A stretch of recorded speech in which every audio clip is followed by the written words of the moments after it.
Now the feast of unleavened bread, which is called the Passover, was approaching, and the chief priests of the scribes were trying to find a way to put him to death, since they were afraid of the people. And Satan entered Judas, the one they called Iscariot, and who belonged to the number of 12. And he left and discussed with the chief priests and officers how he would betray him to them. And they were delighted, and agreed to give him money. And so he consented, and began looking for a good opportunity to betray him to them, away from the crowd.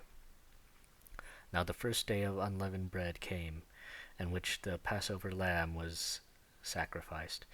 And Jesus went to Peter and John, saying, Go, prepare the Passover for us, for that we may eat it.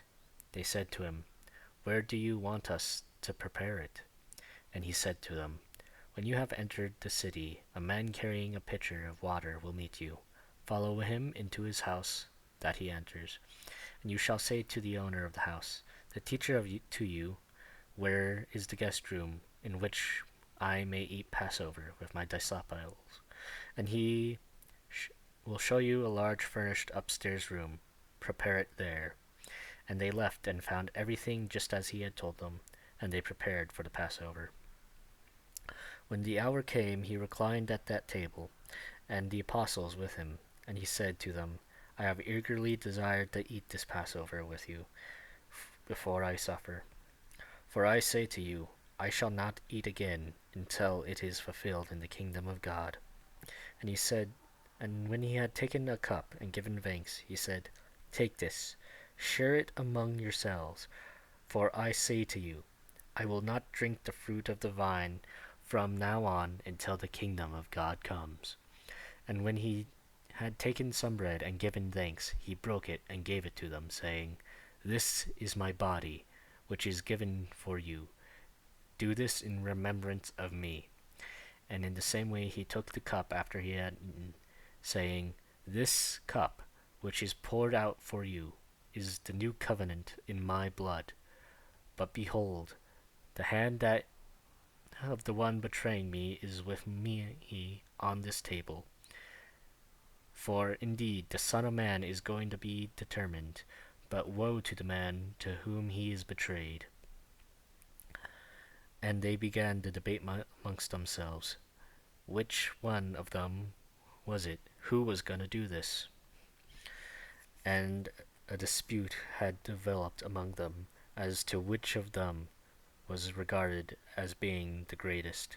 And he said to them, The kings of the Gentiles will domineer over them, and those who have authority over them are called benefactors.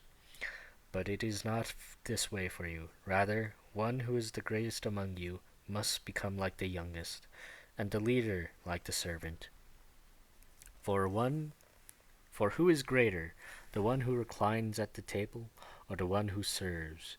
Is it not the one who reclines at the table? But I am among you as the ones who serves.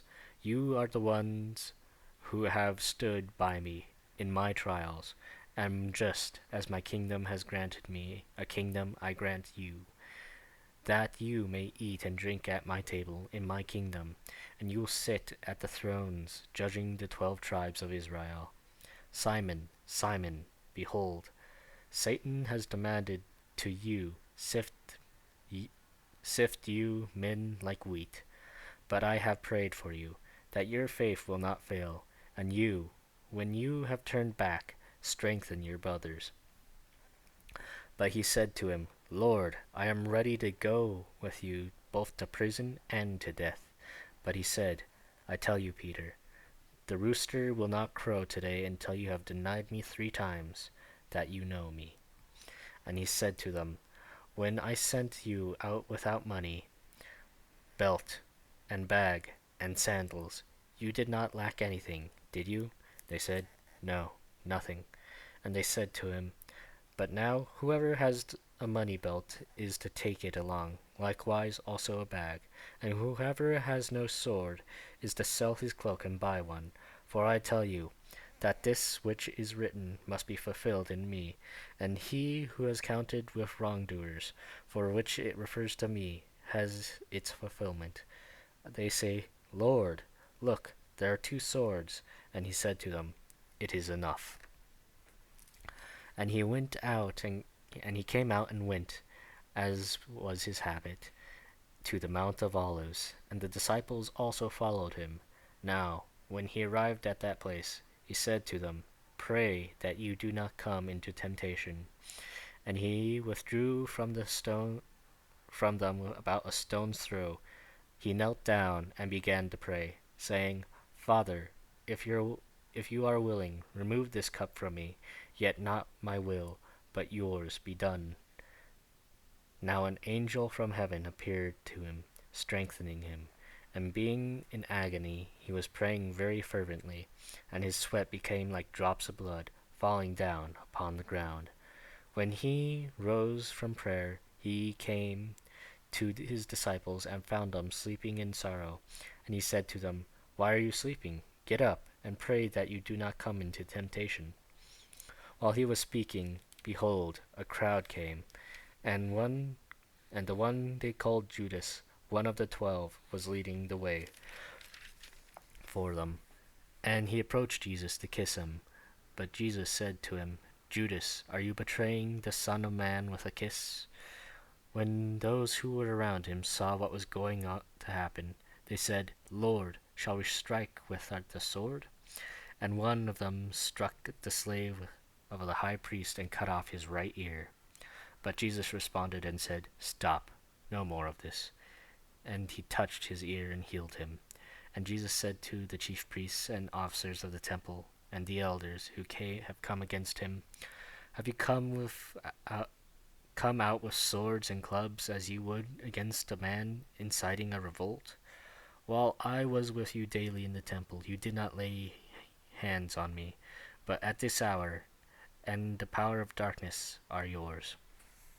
Now they arrested him and led him away and brought him to the house of the high priest.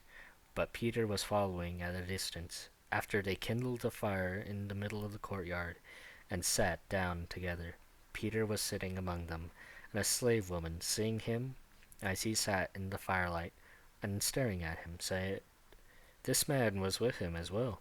But he denied it, saying, I do not know him, woman. A little later, another person saw him and said, You are one of them too. But Peter said, I am not. And after an hour passed, some other man began to insist, saying, Certainly this man was also with him, for he too is a Galilean. But Peter said, Man, I do not know what you are talking about. And immediately while he was speaking, a rooster crowed. And then the Lord turned and looked at Peter, and Peter remembered the word of the Lord, how he told him, Before the rooster crows today, you will deny me 3 times. And he went out and wept bitterly. The men who was holding Jesus in custody began mocking him and beating him, and they blindfolded him, repeatedly asking, Prophesy, who is the one who hit you? And they were saying many other things against him, blaspheming. When it was the day, the council of elders of people assembled, both priests and scribes, and they led him away to their council chambers, saying, If you are the Christ, tell us. But he said to them, If I tell you, you will not believe, and if I ask a question, you will not answer. But from now on the Son of Man will be seated at the right hand of the power of God. And they all said, Are you the Son of God? He said to them, You say correctly that I am. And then they said, What further need do we have a testimony? For we have heard it ourselves from his own mouth.